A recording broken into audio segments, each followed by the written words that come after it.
Okay, hi everybody. Happy Friday. If we could say that, happy July 4th weekend, unlike any before.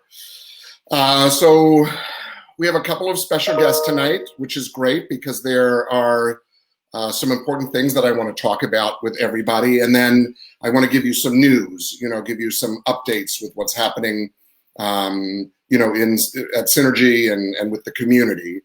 Obviously, I don't know, obviously, but to me, it felt in a sense that things were really moving forward as it pertains to the virus. And then, of course, now, the whole country's going wild with cases going through the roof and, I guess not taking it seriously maybe for a while, like us in New York were forced to. And so, put a little bit of clouds on what the next little while of living for each of us is going to look like. And some important news, in some senses a small step, maybe a large step, that the Mississippi state government voted to remove the Confederate flag from their state flag. How on earth that was still sitting on there after all these years anyway. Progress, I guess. So there's a lot to talk about tonight, and I want to get into it. The theme of the week this week, we called it Undoing Racism. And I think, it's an interesting phrase to me because I'm not even, anyway, I want to talk about that. Is that, what does that actually mean? Is it reversing course, or is it going forward in a different way? So I'm interested in having that conversation. And so I want to bring in our first guest tonight. So let me bring you in here. Okay, Miss Leslie, I'm going to take your name away in a second because it's covering your face. Okay. Leslie Laboriel, nice to see you. Welcome to. Yeah, thanks for being a yes. So everybody sees Leslie's name, so let me take it away so we can see your face. So Leslie, thanks for being a guest tonight, and we're going to speak about something specific, obviously, but why don't you give people just a little bit of who you are, because not everybody's going to know you. So just a little bit of background, if you don't mind, about, who you are in the world. Sure. So like Peter said, hi, everyone. I'm Leslie Laboriel. I'm a graduate of LP 35. Have spent a tremendous amount of time in corporate America, and over the last 4 or 5 years decided to start my own company called Traject Up to work with kids, and just recently we ventured out to provide some support to seniors. So when I've had the wonderful pleasure of using a lot of the skills that I learned during Synergy to help me get to where I am today as a small business owner. Recently, I took the training to become a master coach with Synergy, and during that process, which ended last Sunday, the conversation of race came up, and just the different experiences we've been going through over the last month or so, based on the murder of George Floyd. So it sparked additional conversation, interest, desire for support, and triggered us to have some follow-up conversation with Peter to see how we can use the tools that we've learned and the opportunities that we've had within Synergy to help us get beyond these racial internal feelings that a lot of us, especially African Americans, are dealing with, and learn how to deal with the trauma that goes along with it.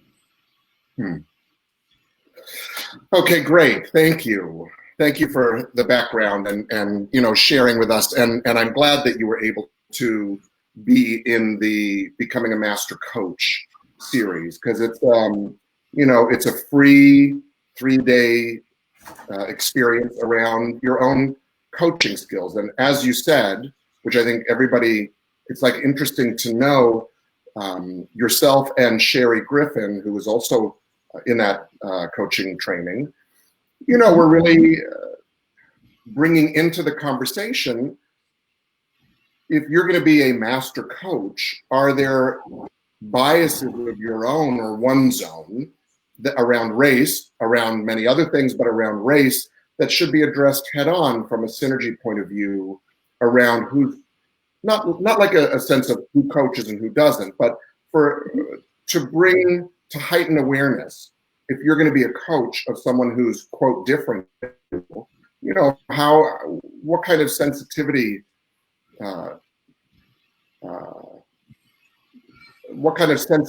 is relevant, important, needed, powerful as a coach? And then there's everyone in life. Yeah. Mm-hmm.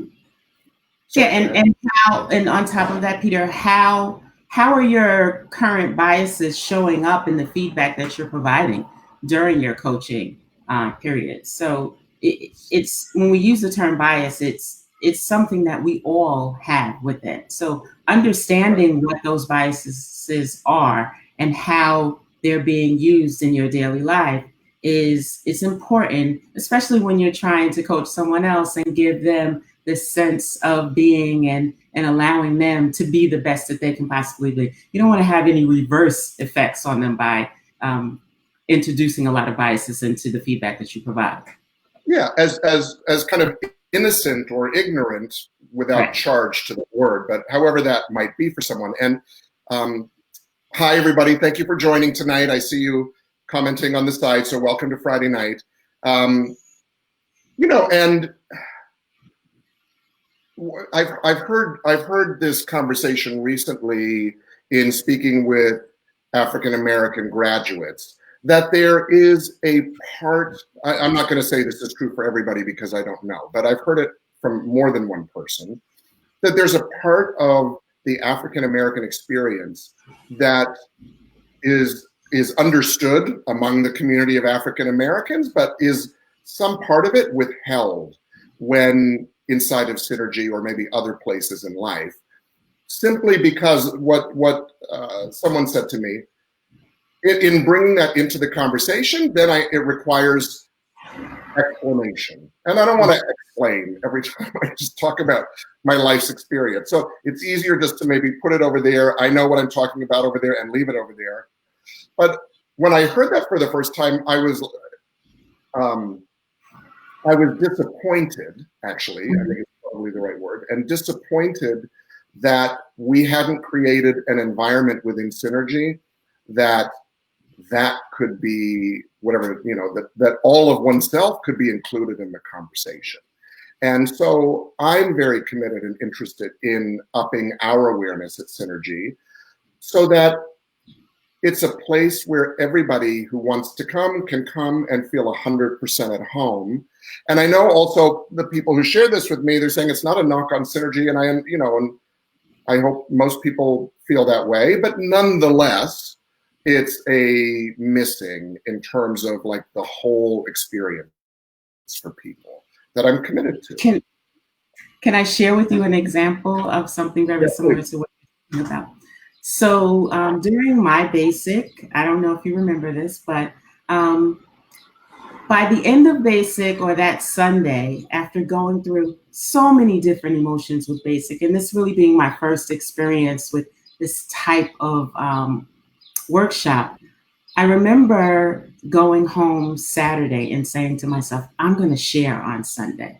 I've got it in me. I can be vulnerable. I can let everyone know what's going on inside of me. And when I came back on that Sunday, I was determined that I was going to be the first one to share, and I did. And I became very emotional because I started sharing about racism and how it's showing up in the corporate environment and my relationship with white women in corporate America. And I felt very relieved to let that all out. But I also, as I looked around the room, most of the faces in the room were stunned. And I remember you saying to me, wow, this is the first time anyone has ever shared about race. And I felt like, why not?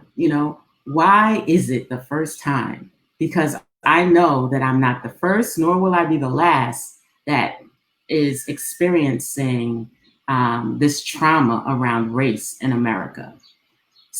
So that was my first step towards dealing with and making it known to people outside of my circle how racism was impacting me.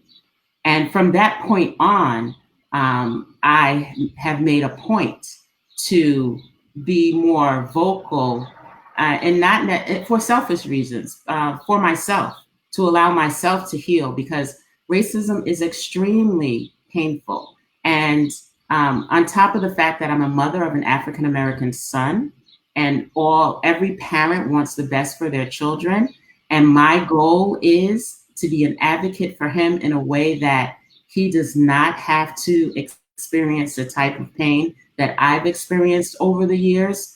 And in cases where he does have to deal with racism, that he is prepared. Recently, someone said to me, a lot of people talk about protecting their children around racism, but my goal is to prepare him because he's at that stage now where protecting is just not enough. Yeah. So it's important. Yes, and so there's many things in what you shared that I would like to respond to, and we could probably talk for quite a while. But I'm committed myself in it's clear to me that it's not enough what my point of view has been about this conversation within the basic, for example.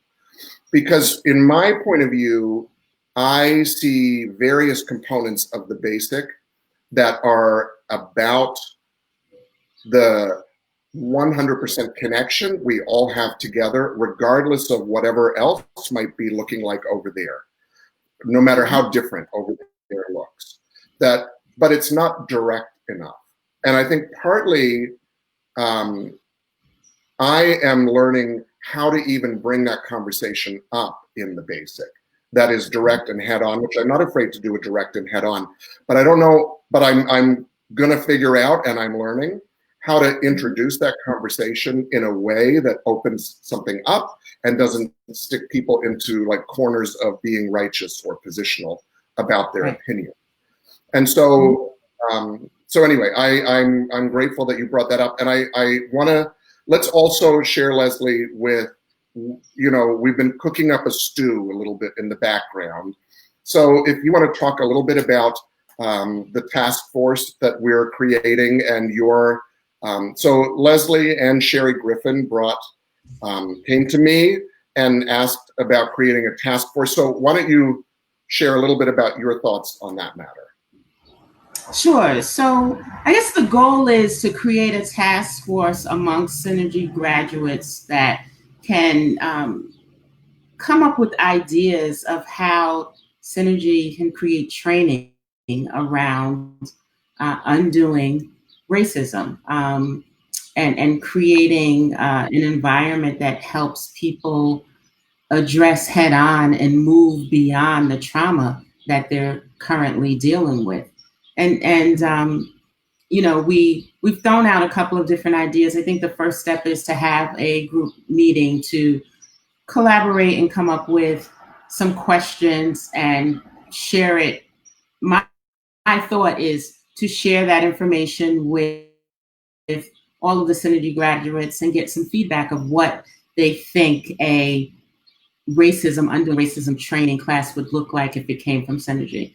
Because I as we were thinking about this, I'm like, what better place to have this type of training than Synergy, based on the type of support we give one another and the love that you receive after completing the different workshops that are available. And, talking about just the mere term racism for some people makes their hair stand up on their back. So to be able to create this in an environment that has already created some safety nets, I think is ideal.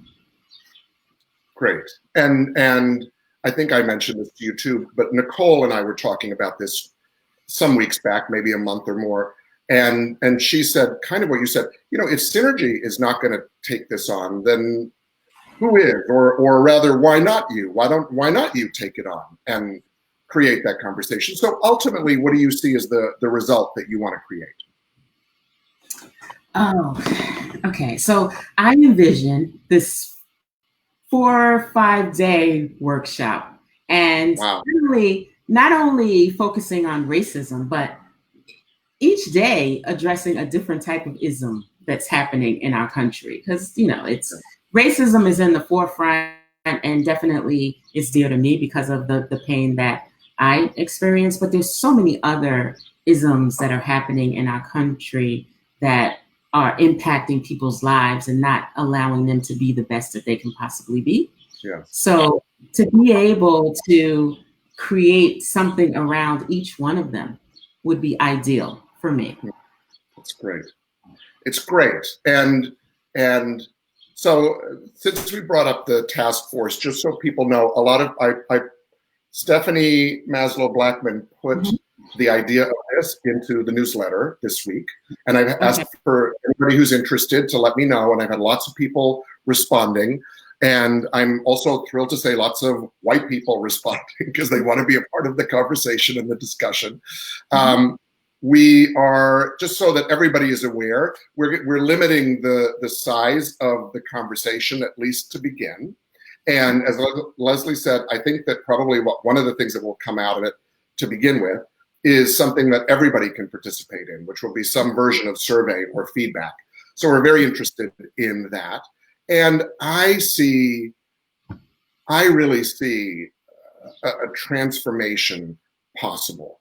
And there are lots of people who've been working head on in this conversation for many years.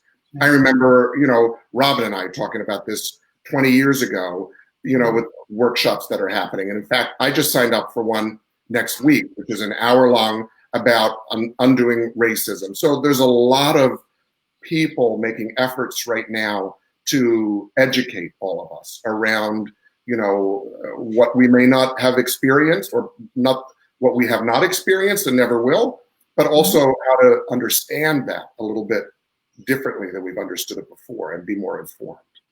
So you want to add one more thing? No, I just wanted to add that it would be, I think the people that are on the live today, it would be help or beneficial if you would take a look at the implicit bias testing that's available. You can Google it. It's implicit bias through Harvard University. And you will be, I don't know if amazed is the right word, but it's really interesting when you take these tests to see where your different biases are, because I think that's where we need to begin. Understand what your biases are, and then try to see how you can improve upon those biases. Great. Yes, and I went there and I did that that test, whatever you call it. So just so everybody's aware, when you go to that website, there's a lot of different tests. So there's one specific to race. So that is the one that I took, and that's, and I'm going to go back and do others as well. But that is what you're referring to, and it was very interesting. It's very interesting for sure. So Leslie, you're amazing. Thank you for being part of the conversation tonight, but thank you really more for being, instrumental in creating like a bigger picture conversation about how we can bring something remarkable, transformational, loving, connecting, and make it available to everybody. So thank you for being, a partner in that conversation. Anytime. Okay, happy 4th. Happy 4th. Have a great weekend. Okay. And then, so that's really great information to go and educate yourself, inform yourself. Some of the results, because I've been talking about it now with friends and Angel and Monica and everybody, sometimes people are surprised and sometimes not. So it's worth the time for you to go and take a look. So I want to bring in our second guest tonight, who you will all know. So I'll put her name up there, and now it's covering her face. Okay. So Miss Fran Peltz. So welcome tonight, Francis. Thank you for being Hi. on with me tonight. Hi. And I specifically want to speak to you tonight, Fran, about, conversations of mental health.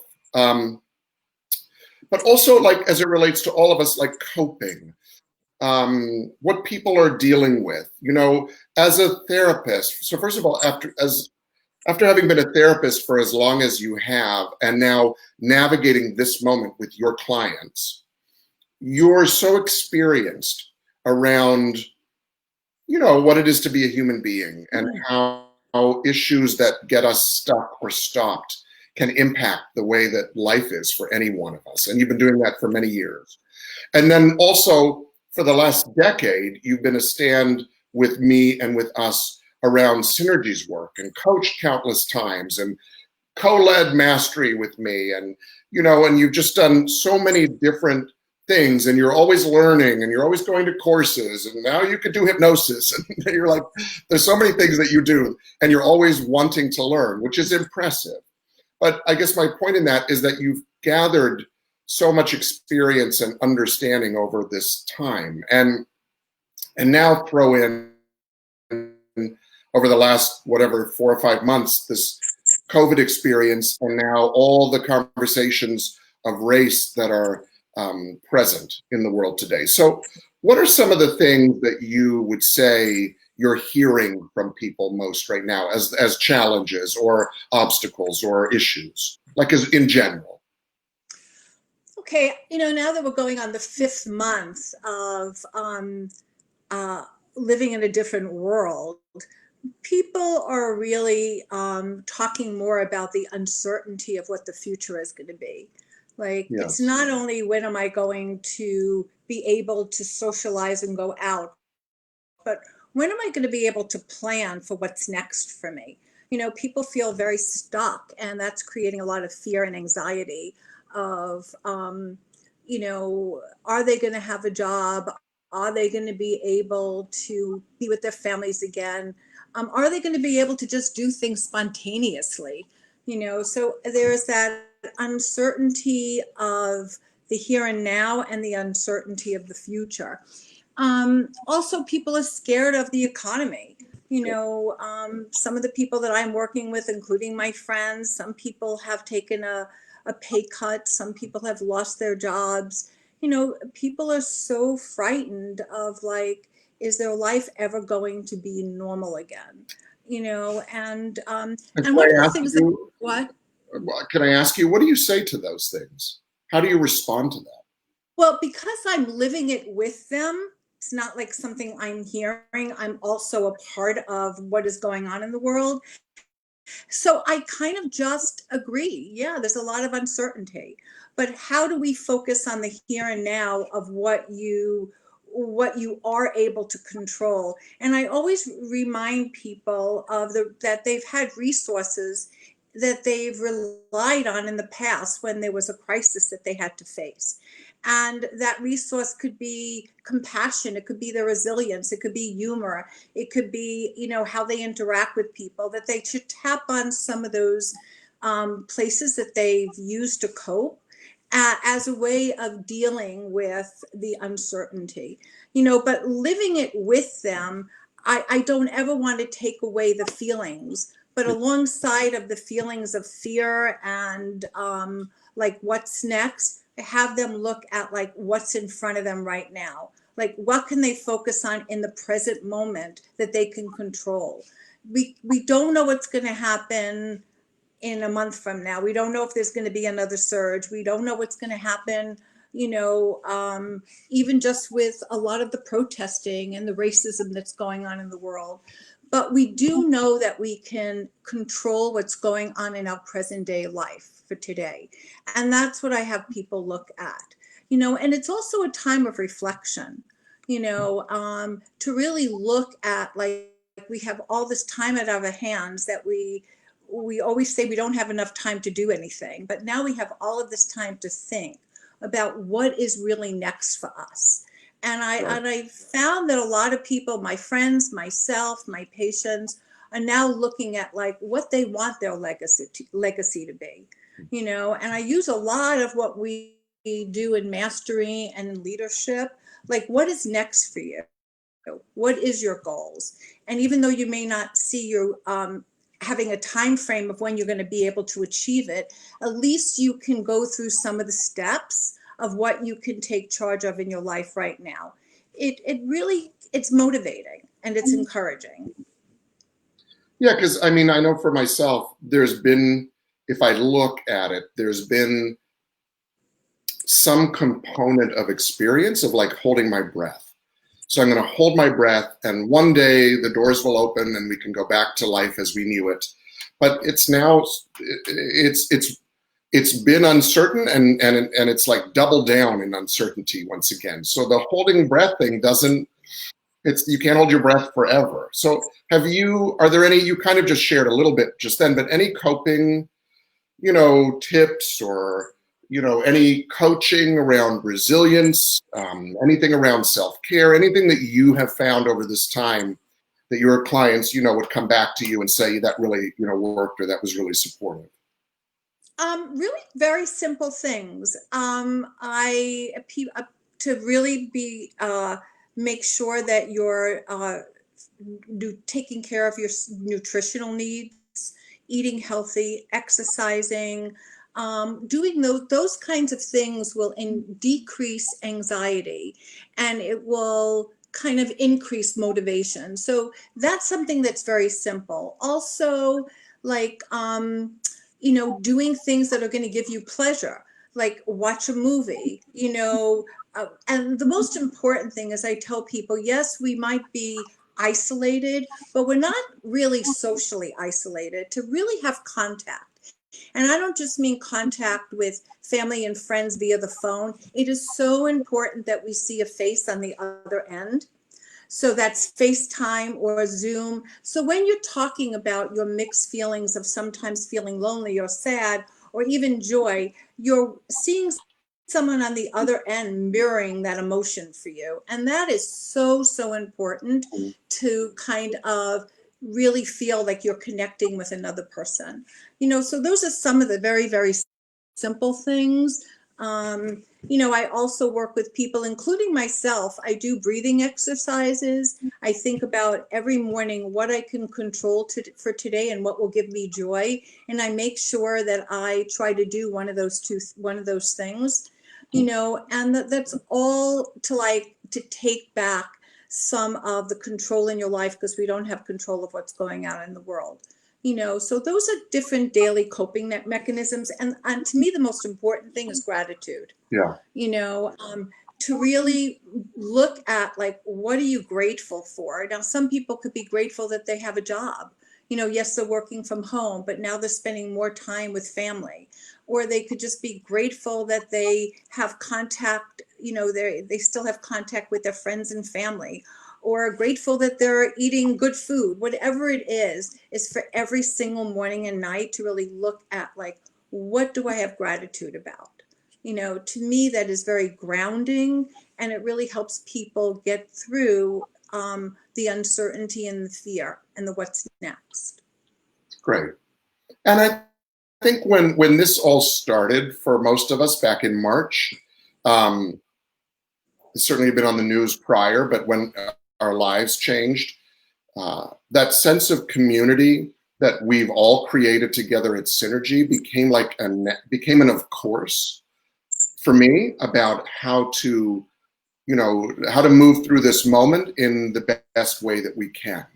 And I think that, because I know lots of people who are living on their own, who've been physically on their own over these months. And I can only imagine the extra challenge that is. And, for a lot of us, we cannot change the circumstances right now, no matter how much we would want to, but we just can't. But I think it's really super important what you're sharing about there are many ways to be connected together. I know a lot of the LPs have done, like weekly LP calls, and, in some cases, maybe some of those dwindled off and some others have continued. I think it's in everyone's court to the balls in everyone's court to create what you need and to get what you need and to make requests. And if there isn't something, then create it. And if there isn't something that suits you, then create it. Because it's an open kind of environment and forum here where that's possible. So, all right, thank you, Francis. I know you were so excited to come with me and be live on the video tonight. So thank you for sharing a little bit of your wisdom. I know that we could talk for a long time about, ways that would support people, but again, there's a lot of people in our community to reach out to and get whatever we need. So thanks for being a partner, Fran, and a friend and a family member, and thanks for all your, wisdom and guidance and experience through this time. Okay, I love you. Love you. All right, I'll talk to you later. Bye. So thank you to Leslie and thank you to Fran. There are a lot of people in the mental health field in the Synergy community and a lot of people in the medical field. So if you have requests, please, be proactive about those. If you need anything from someone, please go ahead and find that. And I just want to tell you about a couple of things before I wrap up tonight. I've been speaking over this time with our Leadership on Demand, which is the training modules that we've created for online. And it is, I just want you to know, it's a hit, okay? Everybody wants it. Everybody's excited about it. People are enjoying the learning. People are impressed. So I just want you to know, not from a business point of view, I want you to know from reaching into people's lives right now point of view, that Leadership on Demand is really powerful around that. So if you want to know more, if you have questions, ask Monica or Yali or Angel or myself. One of the things that's clear to me is people need environments in which they can share authentically what's going on in their lives. It's not just it's not just input.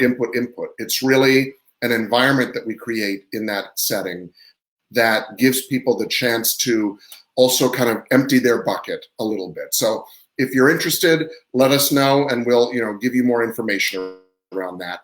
And then I had a request, which is if you're inclined and willing, if you would please go to my personal LinkedIn page, so the Peter Griffiths page on LinkedIn. And if you're willing and inclined, if you would write a review there or a recommendation, because with Leadership on Demand, reaching out to organizations, corporations, people are looking at my LinkedIn page a ton because they're, whenever you're about to engage somebody in a business setting, or not whenever, but very often these days, people use LinkedIn as a background to understand who they're dealing with. So if the more recommendations and reviews that I have there, the more substantial Synergy appears, more credible Synergy appears. So if you're willing, that would be really appreciated and great. And then I'm going to close with a tease. Okay, I'm not going to tell you what it is, but next Friday night, I'm going to talk a little bit about some things that we're creating in the future, in addition to what we've shared with you tonight, around our core curriculum, around the basic, advanced, LP, Journey of Mastery, and the Master's Leadership Program. So I'm going to share some new news next week around, what we've been cooking up with those, with our core curriculum. So it's July 4th, it's Independence Day. I think that conversation, we can all make that a richer conversation in the world right now with the way we're going after certain conversations together as a culture and a community. So I'm excited about a deeper meaning to that this weekend. So please take care of yourselves. Don't do crazy stuff, just because it's a holiday weekend and you need to get out. Please be safe. I feel we need to be really, strong about that right now and take care of each other. Okay, I love you, and I look forward to seeing you next week, and enjoy your weekend and the rest of next week, everybody. Okay, take care.